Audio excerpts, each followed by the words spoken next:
Mari kita membaca Alkitab kita dari kitab Lukas pasal 24 ayat 50 sampai ayat 53. Kita membaca silih berganti.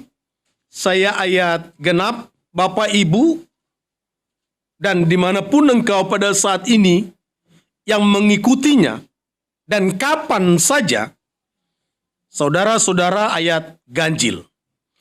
Lalu Yesus membawa mereka keluar kota sampai dekat Betania. Di situ ia mengangkat tangannya dan memberkati mereka. Dan ketika ia sedang memberkati mereka, ia berpisah dari mereka dan terangkat ke surga. Mereka sujud menyembah kepadanya, lalu mereka pulang ke Yerusalem dengan sangat bersukacita. Mereka senantiasa berada di dalam ketaatan dan memuliakan Allah. Amin. Terpujilah nama Tuhan. Kita patut bersyukur dapat merayakan kenaikan Tuhan Yesus ke surga. Satu peristiwa yang sangat menjadi patokan bagi kita, menjadi pegangan di mana Kristus meninggalkan kita manusia secara jasmani dan dia naik ke surga untuk menyediakan tempat bagi kita. Tema kita hari ini yaitu kenaikan Yesus ke surga membawa pengharapan. Sebelum peristiwa kenaikan Tuhan Yesus ke surga, mari kita kilas balik dulu ke belakang.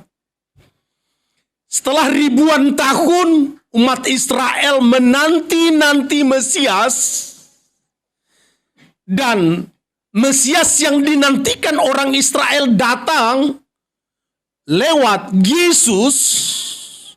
Kemudian Yesus melayani dan banyak melakukan mukjizat-mukjizat, keheranan-keheranan. Dan Yesus sudah menjadi satu pribadi yang sangat dekat kepada murid-muridnya. Dan Yesus sudah menjadi sandaran, Yesus sudah menjadi pengharapan bagi murid-murid dan pengikut-pengikut Tuhan. Tetapi hanya berselang 3,5 tahun, Yesus harus menyelesaikan tugasnya. Kemudian Yesus harus mengalami penderitaan dan bahkan mati di kayu salib. Peristiwa ini tidak dapat diterima oleh murid-murid Tuhan dan pengikut Kristus pada saat itu, sehingga murid-murid Tuhan dan pengikut Kristus pada saat itu mereka merasa kecewa dan bersembunyi. Hanya di dalam peristiwa 3 hari kembali Tuhan menunjukkan keilahiannya. Dia menampakkan diri berulang-ulang kepada murid Tuhan dan kembali menyapa dengan penuh sukacita dan kedamaian dan memberikan pengharapan-pengharapan kepada muridnya. Tetapi di dalam Lukas pasal 24 ini kita melihat kembali lagi Yesus akan meninggalkan murid-muridnya. Sama seperti peristiwa ketika Yesus meninggalkan murid-muridnya hanya 3 hari. Waktu dia harus sengsara dan mati. Tetapi di sini kita bisa melihat ketika Tuhan Yesus akan meninggalkan murid-muridnya, dia mengajak murid-muridnya di dalam ayat yang ke-50 tadi. Kita ulang membacanya. Lalu Yesus membawa mereka keluar kota sampai dekat Betania. Di situ ia mengangkat tangannya dan memberkati mereka. Kita perhatikan. ketika Yesus akan naik ke surga, dia membawa murid-muridnya, kemudian Yesus mulai akan terangkat, dan dia mengapa? Memberkati murid-muridnya. Satu peristiwa yang dibuat oleh Tuhan sebelum ayat 50, di dalam ayat 49,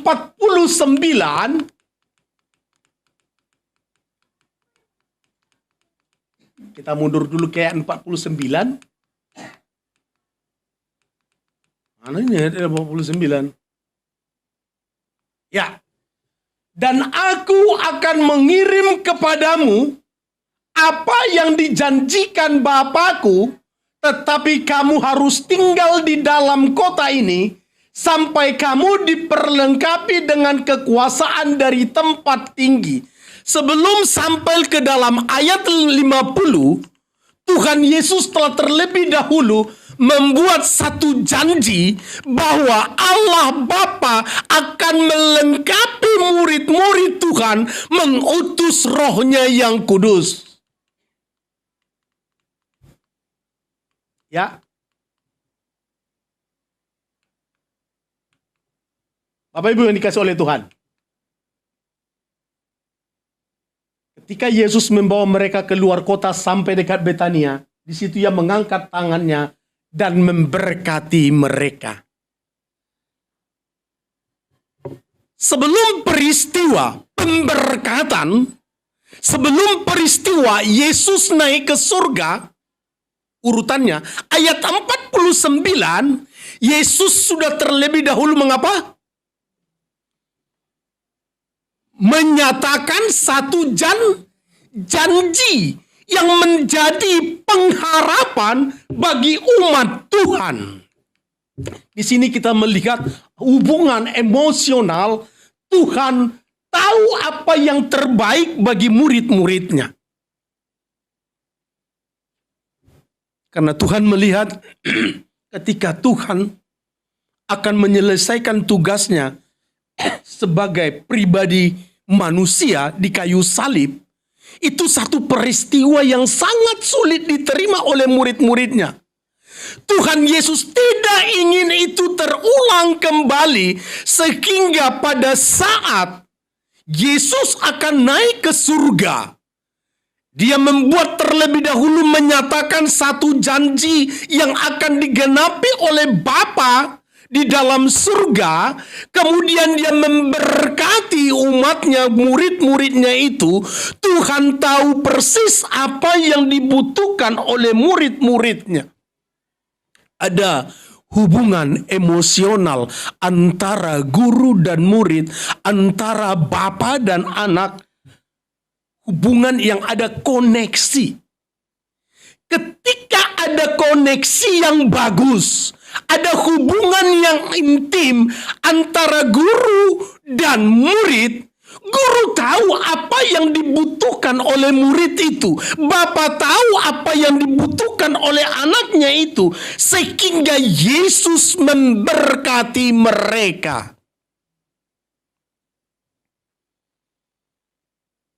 Ketika ada koneksi kita, hubungan kita yang cukup bagus dengan Tuhan, kita akan menikmati dampak dari dalam ayat 50 itu.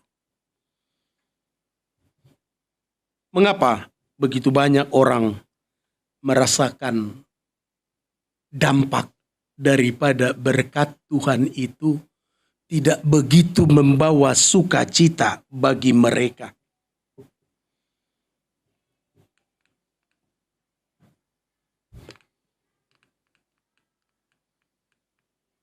Ya, kita lihat. Ketika ayat 50, Tuhan memberkati mereka.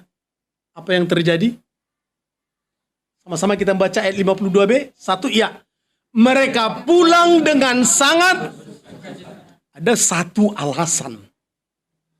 Sekalipun mereka ditinggalkan oleh Yesus, Sekalipun mereka ditinggalkan oleh Tuhan yang sudah kembali bersama-sama dengan Yesus, menampakkan diri sesudah kematiannya, Yesus akan terangkat ke surga. Mereka kembali ke Yerusalem dengan satu semangat apa? Ayat 52b tadi. Satu semangat sukacita. Ini yang harus kita tanamkan di dalam kehidupan kita, di dalam beribadah, di dalam datang kepada Tuhan. Harus ada satu semangat sukacita ketika kita telah menghampiri Tuhan. Apa alasannya tadi? Di samping ayat 50 tadi dikatakan, mengapa mereka bersukacita? Ada harapan. Ketika harapan itu timbul di dalam kehidupan setiap manusia tanpa melihat percaya atau tidak percaya kepada Yesus. Ketika harapan itu di dalam kehidupan manusia masih ada, mereka pasti merasakan apa? Sukacita. Apalagi harapan yang ditimbulkan, apalagi harapan yang dijanjikan oleh Tuhan Yesus. Yang perlu menjadi pertanyaan kita, ketika kita kehilangan sukacita itu, mari kita melihat ke dalam diri kita. Apakah harapan itu masih tetap bertumbuh dan terus berbuah di dalam hidup kita? Ketika kita kehilangan harapan, jangankan untuk beriman kepada sesuatu yang belum dapat kita lihat, untuk memotivasi diri kita melakukan untuk mendapatkan sesuatu tanpa harapan, itu tidak akan terjadi dan mustahil. Timbulkan terlebih dahulu harapan itu. Harapan yang sesungguhnya. Sekalipun dunia bisa memberikan janji-janji, tetapi janji-janji dunia terkadang bisa diingkari. Janji-janji dunia terkadang bisa mengecewakan.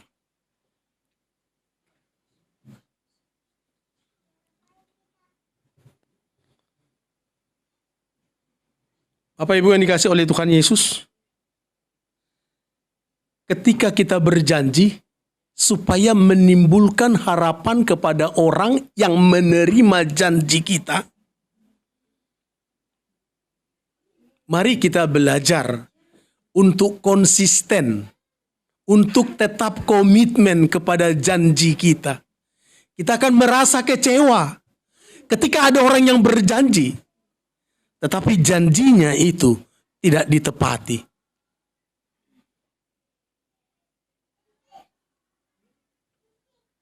Kekristenan kita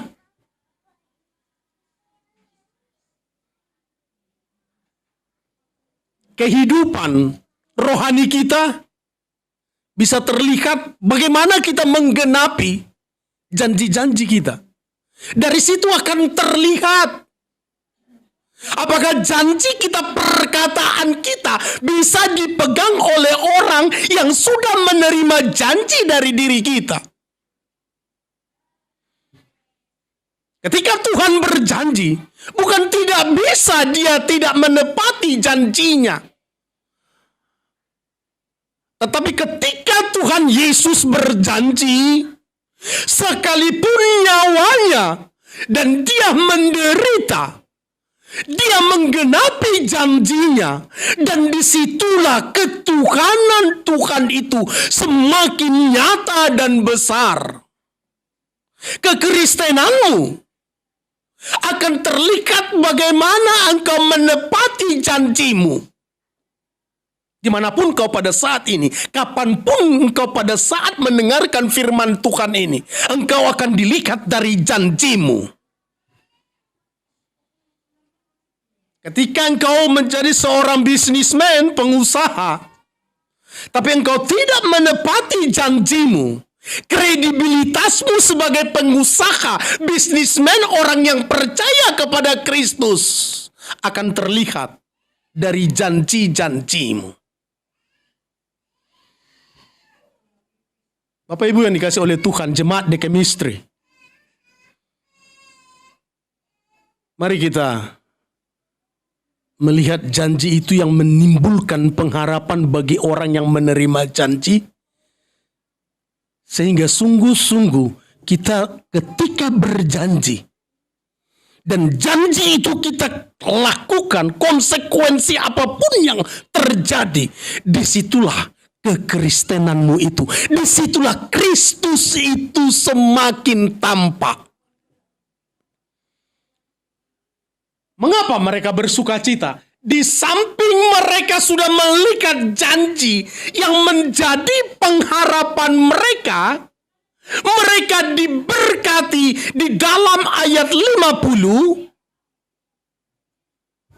Kemudian lebih lanjut kita melihat, aku akan mengirim kepadamu apa yang dijanjikan Bapakku, tetapi kamu harus tinggal di dalam kota ini sampai kamu diperlengkapi. Urutannya mari kita perhatikan.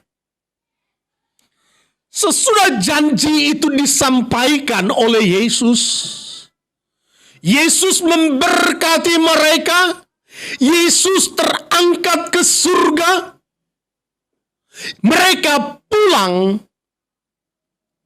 ke Yerusalem dengan sukacita.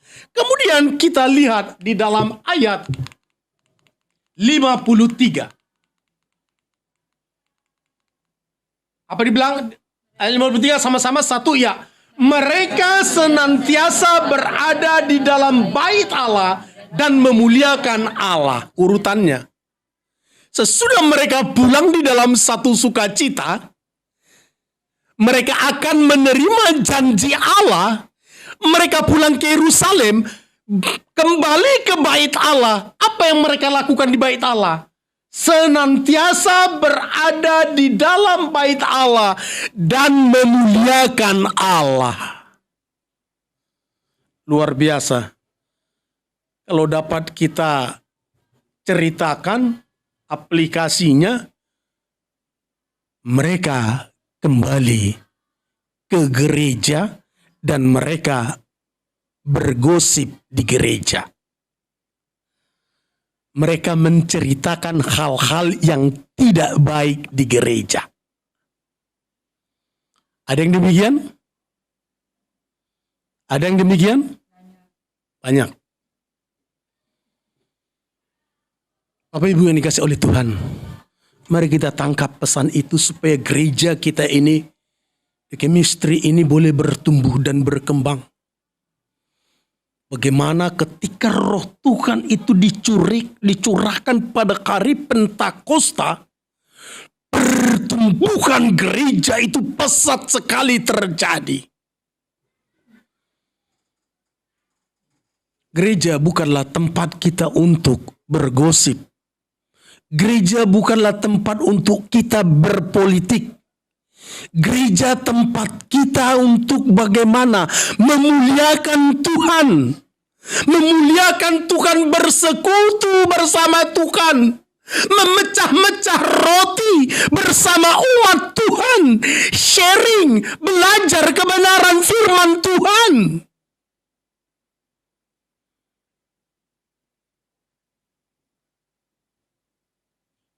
Ketika mereka di dalam kesetiaan mereka menanti jawaban Tuhan,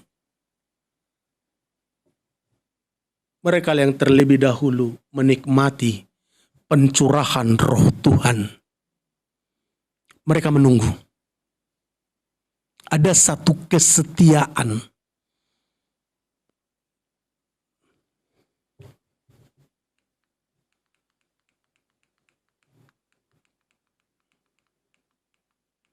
Yang mungkin pada bulan-bulan depan akan belajar tentang apa itu yang ditunggu mereka.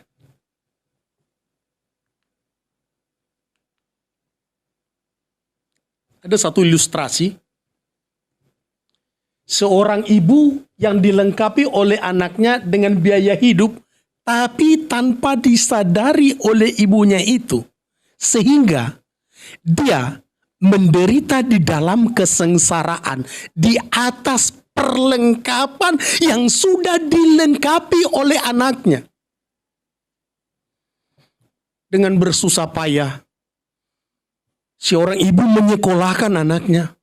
Dan sesudah berhasil, di luar negeri dia pergi ke luar negeri bekerja. Tetangga-tetangganya sudah bercerita bahwa anak si ibu ini, kita katakanlah namanya si John. Si John ini sudah bekerja di luar negeri. Teman-teman si John sudah mengirim uang kepada mama bapaknya di kampung yang sama dengan si John. Tetapi si John baru bekerja dan sudah diceritakan kepada mamanya si John. Tetapi sebelum si John bekerja di luar negeri, si John mengirim surat kepada mamanya, doakan saya terus ya mak, supaya aku berhasil. Bulan pertama, bulan kedua, bulan ketiga, sampai 3 bulan berturut-turut surat itu dikirim si John untuk meminta doa. Bulan keempat, si John sudah bekerja dan kabar ini sudah sampai kepada mamanya di kampung. Tetapi karena bulan pertama, bulan kedua, bulan ketiga, surat ini selalu meminta doa kepada mamanya. Mamanya memasukkan semua surat-suratnya ini di bawah kasurnya dan ditidurinya. Pada bulan keempat, si John sudah mengatakan kepada mamanya, mak terima kasih, Tuhan itu memberkati kita. Doa-doa mama yang selama ini, aku sudah bekerja pada saat ini. Dan dia mengirim beberapa lembar dolar di dalam suratnya ini. Tetapi karena pengalaman mamanya, bulan pertama, bulan kedua, bulan ketiga tidak ada uang, hanya surat meminta bantuan doa. Surat keempat, surat kelima, surat keenam dimasukkannya saja ke bawah kasurnya. Mamanya sudah mulai kehabisan uang. Mulai mamanya bertetangga dan tetangga membantu. Tetangga sudah mulai bercerita, si John anak yang tidak peduli sama orang tuanya. Next. Benar?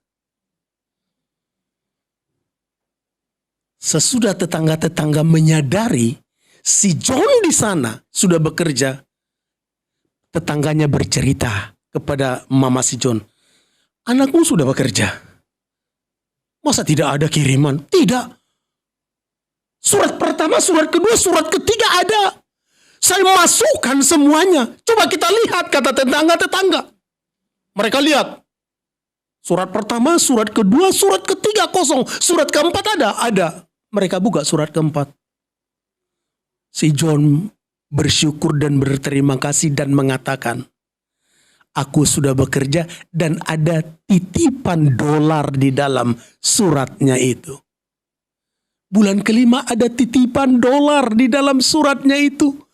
Bulan seterusnya ada titipan dolar di dalam suratnya itu. Mama si John menderita di atas dolar, mata uang yang berharga yang ada di bawah kasurnya. Dia menderita. Kita tangkap pesan rohaninya. Berkat Tuhan itu sudah ada di dalam kehidupan kita. Roh Tuhan itu sudah ada di dalam kehidupan kita. Tetapi sering sekali di dalam kehidupan kita sekali-kali hilang rasa sukacita itu, hilang rasa damai itu, karena ketuhanan Tuhan di dalam diri kita itu sudah hilang. Itu satu pertanyaan kepada kita. Berkat itu jangan kita hitung, kita lihat hanya dalam bentuk materi.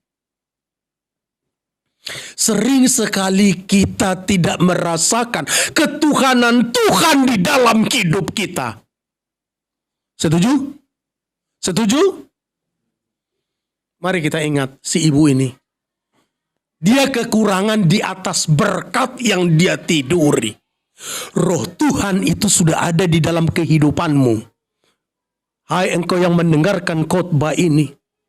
Dimanapun engkau pada saat ini, dan kapanpun engkau mendengarkan khotbah ini, Tuhan itu sudah ada di dalam hidup. Janji Bapa di dalam sorga sudah dia genapi dengan mengutus rohnya yang kudus untuk melengkapi, untuk menolong, untuk berdoa kepada kita orang-orang yang percaya. Tetapi sering sekali kita keberadaan Tuhan itu, ketuhanan Tuhan itu tidak kita rasakan. Kehebatan, kedahsyatan Tuhan itu kita tidak nikmati. Bukan Tuhan yang tidak ada. Engkau yang tidak mempunyai koneksi yang dekat dengan Tuhan. Untuk apa dilengkapi Roh Kudus? Mari kita melihat. Yang pertama, menolong gerejanya, menolong umatnya, supaya umatnya itu betul-betul merasakan pertolongan Tuhan. Mari kita baca. Yohanes 14 ayat 16. 1, 2, ya. Aku minta kepada Bapa dan Ia akan memberikan kepadamu seorang penolong lain supaya Ia menyertai engkau selama-lamanya. Roh Kudus itu membawa pertumbuhan gereja. Menolong supaya kita sungguh-sungguh sebagai anggota gereja dilengkapi dan ditolong. Dan ketika kita sudah dilengkapi oleh Roh Kudus, layaklah kita memuliakan Kristus. Bapak Ibu yang dikasih oleh Tuhan Yesus, dalam pertolongan Roh Kudus, mungkin sering sekali kita berdoa, supaya aku mendapatkan pekerjaan yang jauh lebih bagus, berkat yang besar. Pikiran kita ke sana saja terus. Di dalam bentuk berkat itu kita meminta pertolongan di dalam bentuk materi. Tetapi tanpa sadar kita sering sekali kita luput dari kecelakaan, kita luput dari kejahatan orang, kita luput dari tabrakan mobil yang ada di sekitar kita karena pertolongan Roh Kudus. Ketika kita berjalan di dalam bekerja, fokus kita selalu supaya Tuhan menolong kita. Berdoa supaya fokus kita diberkati Tuhan, supaya sehat. Tapi kita tidak sadar. Kita sampai di tempat kita bekerja. Kita sampai pulang dari tempat bekerja sampai di rumah. Yang kita menyetir mobil. Kita luput dari tabrakan. Kita luput dari kecelakaan. Kita luput dari penjahat yang ingin merampok kita, membunuh kita. Itu karena pertolongan Roh Kudus. Bapak Ibu yang dikasih oleh Tuhan Yesus, begitu peran Roh Kudus di dalam kehidupan kita. Dia melengkapi kita, memberikan pertumbuhan di dalam segala sesuatu. Supaya gereja-gereja itu semakin lengkap. Pada yang si A, Roh Kudus melengkapi dia dengan satu karunia. Kepada si B, Roh Kudus melengkapi dia dengan karunia yang lain. Kepada si C, dia melengkapi dengan karunia yang lain. Ketika Roh Kudus yang melengkapi pribadi A, B, C, D ini bersatu, itu yang terjadi di dalam gereja secara jemaat lokal, bergabung di kenosis, bergabung di mana engkau beribadah di dalam gereja lokalmu, supaya engkau bersatu memuliakan, membangun gereja.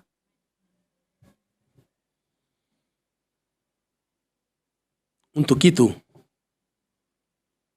Tuhan Roh Kudus menolong pertumbuhan gereja. Yang kedua, Roh Kudus membantu berdoa. Mari kita baca. 1, 2, ya. Demikian juga Roh membantu kita dalam kelemahan kita. Sebab kita tidak tahu bagaimana sebenarnya harus berdoa. Tetapi Roh sendiri berdoa untuk kita kepada Allah dengan keluhan-keluhan yang tidak terucapkan. Bapak Ibu yang dikasihi oleh Tuhan, sering sekali kita menyadari di dalam kelelahan kita, di dalam keadaan kita yang stres. Oh, nak Tuhan gak bisa stres, siapa bilang? Bisa anak Tuhan stres. Nabi sendiri, ada nabi yang stres? Siapa? Elia. Bahkan sampai dia meninggalkan pelayanannya. Roh Kudus sangat berperan. Ketika kita sulit berdoa di dalam ketegangan, persoalan masalah yang begitu menekan kehidupan kita, sulit kita untuk mengatakan, mengucapkan doa kita kepada Tuhan. Ketika kita jatuh di dalam dosa, ada rasa damai sejahtera yang tidak kita nikmati dan sulit untuk kita datang kepada Tuhan Yesus berdoa. Roh Kudus berdoa kepada Bapa di sorga untuk dirimu.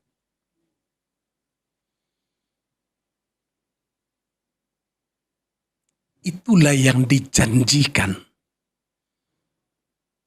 Itulah yang dikatakan oleh Yesus. Aku akan mengutus Roh Kudus. Yang ketiga,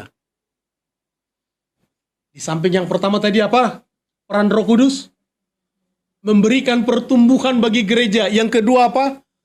Membantu kita berdoa. Yang ketiga, banyak sekali peran Roh Kudus, tapi kita melihat 3 hal ini. Yang ketiga yaitu untuk bersaksi.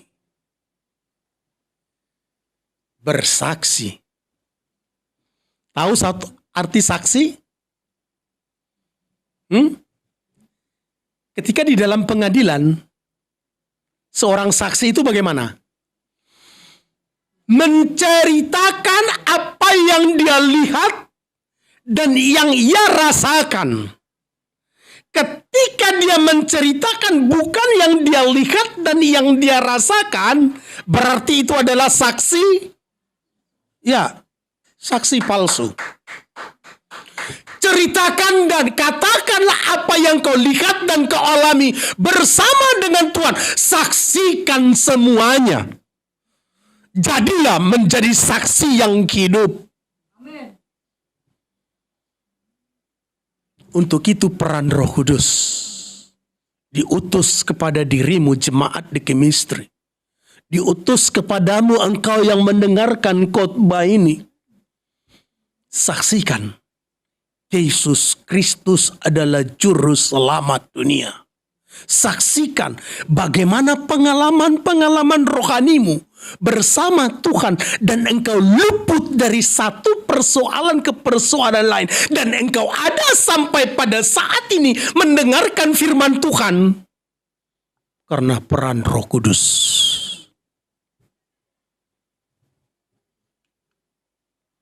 Sama-sama kita membaca di dalam Kisah 1 ayat 8, 1, 2.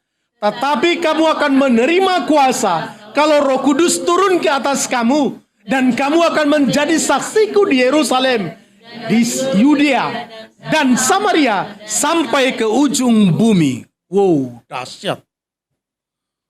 Sampai kemana katanya? Nggak usah jauh-jauh lah ke ujung bumi. Terlalu jauh. Terhadap dirimu sendiri dulu. Kamu akan menerima kalau Roh Kudus turun atas kamu dan kamu akan menjadi saksiku. Yerusalemmu dulu. Yerusalemmu.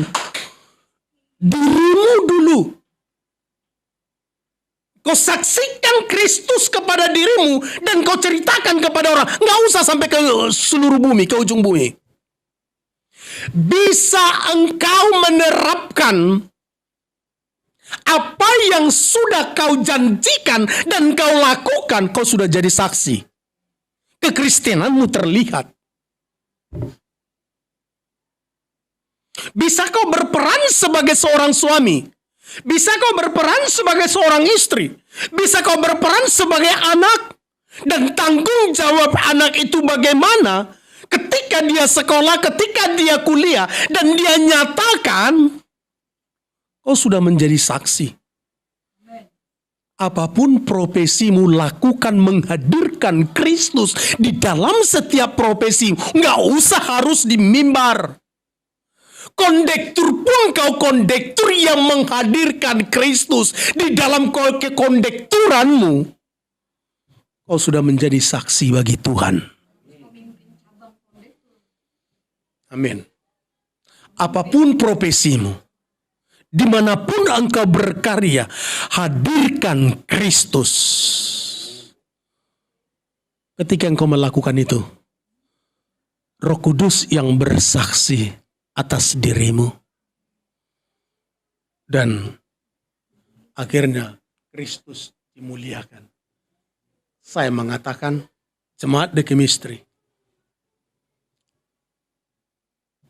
dimanapun kau orang percaya mendengarkan kebenaran firman Tuhan kapan saja dimanapun, saya berkata, selamat berpengharapan dalam janji Bapa di surga. Tuhan memberkati.